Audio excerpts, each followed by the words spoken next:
We'd now like to recognize, actually, Mr. Lynch, a gentleman from Massachusetts, for an opening statement. Mr. Lynch, you're now recognized. Thank you very much, Mr. Chairman, and thank you so much.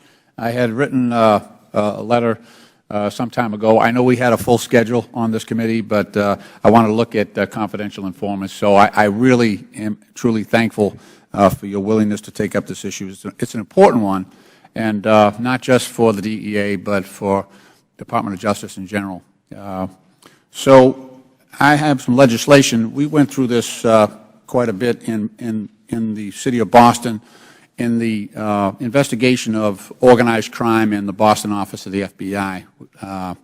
We ended up with about 19 murders committed by some folks who were informants and acting in conjunction with the Boston office of the FBI. Some of the agents went to jail. Special agent in charge, Conley, went to jail, still there. So the use of confidential informants is in darkness right now. And my bill, and maybe we can incorporate it with some of the chairman's ideas, would be to require the Department of Justice to give us a list of all the confidential informants being used by the Department of Justice and agencies under its purview.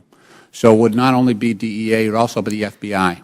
I had a conversation. We brought in Senator Grassley, myself, and some others brought in the FBI to talk about their confidential informant program, and I asked for a list of all the confidential informants that the FBI was operating right now and the amount of money that they were spending in maintaining these confidential informants.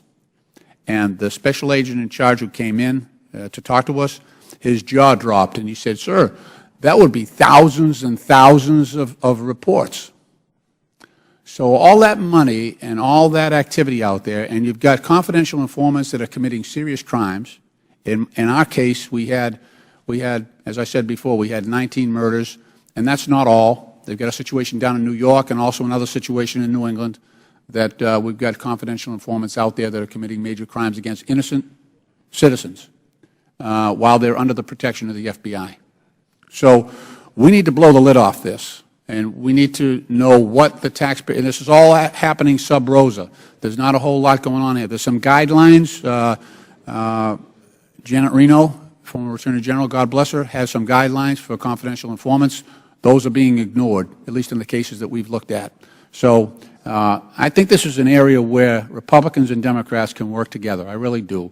It's a good thing for America to have transparency around these issues, and I think we can really make a meaningful difference in the way law enforcement is using confidential informants in our society. With that, Mr. Chairman, thank you for your indulgence. We have a caucus election going on, so that's why there's nobody else here. We're all in caucus, but we'll try to jump back in periodically. Thank you for your indulgence, and I yield back the balance of my time.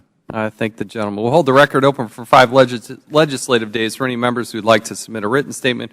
We'll now recognize our one and only panel of witnesses. We're pleased to welcome Mr. Rob Patterson, who is the Chief of Inspections at the Drug Enforcement Agency. We also have the Honorable Michael Horowitz, Inspector General at the Department of Justice. We've had a number of times before the committee. We appreciate you two gentlemen joining us here today. As you know, it's committee rules that pursuant that all witnesses are to be sworn before they testify. So if you please rise and raise your right hand. Do you solemnly swear or affirm that the testimony you're about to give will be the truth, the whole truth, and nothing but the truth? Thank you. Let the record reflect that the witnesses both answered in the affirmative. We'd appreciate you limiting your verbal comments to 5 minutes. Your entire written record will be made part of the record. Mr. Patterson, you're now recognized for 5 minutes. Thank you, sir. Chairman Chaffetz, Ranking Member Cummings, and the distinguished members of the committee. On behalf of the approximately 9,000 employees of the Drug Enforcement Administration, thank you for the opportunity to be here today to discuss DEA's confidential source program and the enhancements made to our policies as a result of reviews and recommendations by both the Office of the Inspector General and the U.S. Government Accountability Office. DEA's mission to identify, investigate, disrupt, and dismantle the world's most significant drug trafficking organizations responsible for the production and distribution of illicit drugs. To that end, we work closely with our law enforcement counterparts by following the evidence wherever it leads. Central to this mission is a worldwide confidential source network, which uniquely positions DEA to act quickly, effectively, and proactively to reach beyond our borders to identify and investigate those who threaten the safety and interest of our country's citizens, both home and abroad. We recognize there can be inherent risks in using these sources, and these risks must be regularly and carefully balanced against their benefits. With the responsibility of running a CS program, it is critical to have a strong foundation of clear policies and procedures to ensure a complete understanding by our investigative workforce. Policy alone, however, is not enough to remedy the concerns raised by these reviews. Management at all levels share a tremendous amount of responsibility and must provide significant and sufficient oversight. Senior field leadership must also create an environment that stresses compliance and properly assesses these inherent risks. DEA headquarters also shares responsibility for ensuring effective policy, processing and tracking of CS information, and monitoring and auditing the use of CSs in the field. Collectively, we must always strive to do better. I am both pleased and proud to advise DEA has made and continues to make significant efforts in improving our program. We have agreed with all of OIG and GAO's recommendations for our CS program. We have acknowledged our shortfalls and are actively working with all appropriate parties to make improvements. We endeavor to faithfully execute our mission with excellence and integrity. Our culture is a healthy and a good one, and the vast majority of DEA employees perform their job to the highest standards.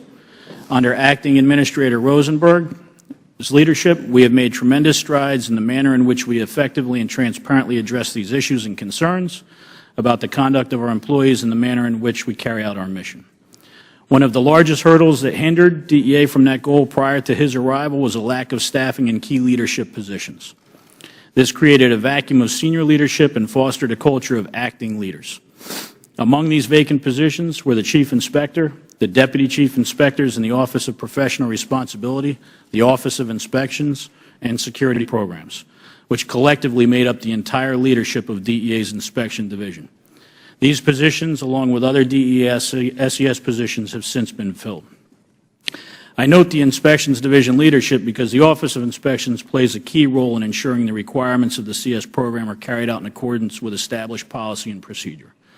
Over the past year, we have made a concerted effort to revise the inspection process to take a deeper look at high-risk programs such as the CS program.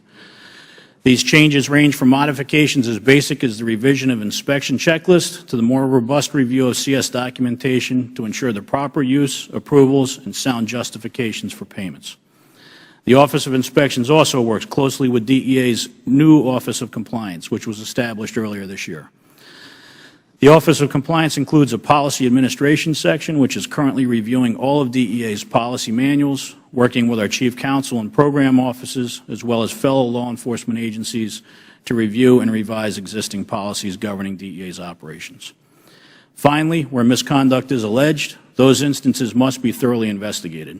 In CS-related issues, the Office of Professional Responsibility is charged with not only addressing the specific allegation against an employee, but examining the roles of management and providing significant and sufficient oversight.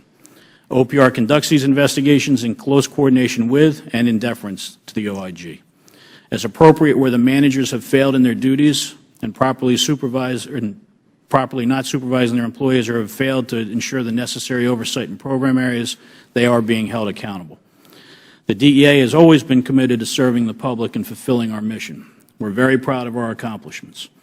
Thus, it is never easy to hear about the weaknesses in our programs and see them identified, or to hear about our past lack of cooperation during these reviews.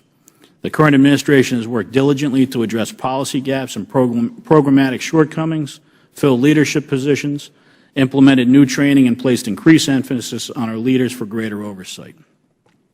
We fully believe these outsider reviews by OIG and others make us better. From our previous discussions with your staff and today's conversation, I hope you will recognize DEA's commitment to positive change in our agency. I want to thank you for your time today, and I look forward to your questions.